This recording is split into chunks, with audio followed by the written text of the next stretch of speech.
How long does it take the Earth to make one complete rotation around its axis? 24 hours or 1 day? If we look at the same image of the globe, but from the top, looking down the axis from the North Pole, we see the Earth is rotating counterclockwise around the North Pole. If we look more carefully at this axis of rotation, we see that it is tilted relative to Earth's orbit around the Sun. Instead of being perpendicular, it's tilted 23.5 degrees. How long does it take the Earth to make one complete orbit around the Sun? 365 days, or 1 year. During Earth's orbit around the Sun, it follows a nearly circular path, but with a small elliptical eccentricity. The Sun is not in the center of the ellipse, but one of the focal points.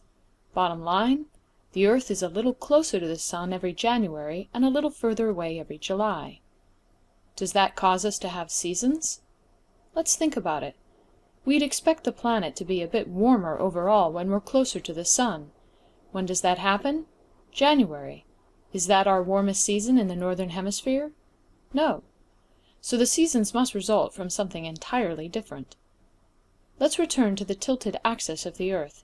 As the Earth orbits the Sun, it goes through 365 daily rotations, while the axis maintains its tilt. On the June 22nd solstice, the tilt causes the North Pole to face towards the Sun, while the South Pole faces away. When the Earth's orbit takes it all the way around to the December 22nd solstice, the North Pole is now tilted away from the Sun and the South Pole towards. This tilt explains why the North Pole experiences winter in January, while the South Pole is experiencing the opposite season, summer. The North Pole is facing away from the Sun and gets less overall sunlight. The South Pole is facing towards the Sun and gets more. To understand this more fully, let's look more closely at how the Sun's rays hit the Earth. First, notice that halfway in between July and January, during the September 23rd equinox, the tilt causes neither pole to face away or towards the Sun.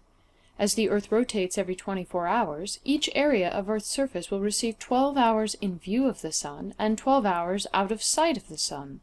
12 hours of day, 12 hours of night. Equal lengths of day and night is why this time is called an equinox. As the Sun's rays hit the surface, they are strongest at the equator, directly in the middle, where they hit at a 90-degree angle. As Earth moves towards the December 22nd solstice, the North Pole tilts further and further away from the Sun. At its maximum tilt on solstice day, the Sun's rays are now hitting directly at 23.5 degrees south latitude, or the Tropic of Capricorn.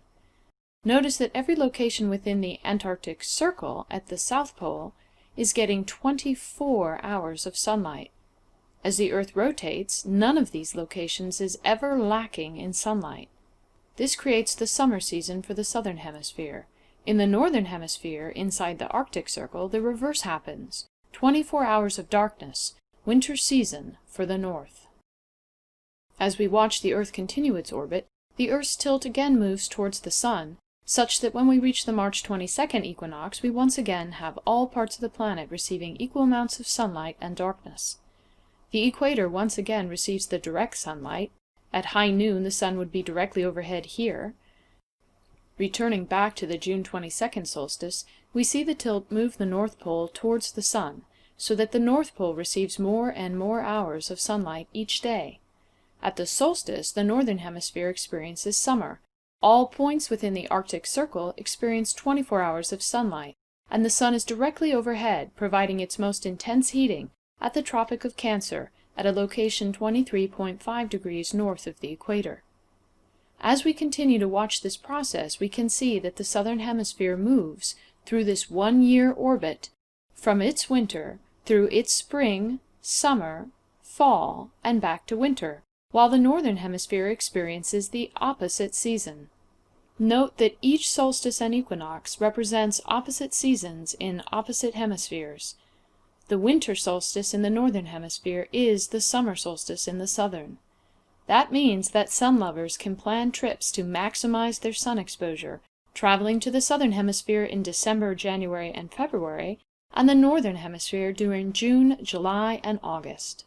And if you're looking for the most intense sun on the planet, be sure to travel to the equator at the equinoxes, 23.5 degrees north in June and 23.5 degrees south in December. Pause now.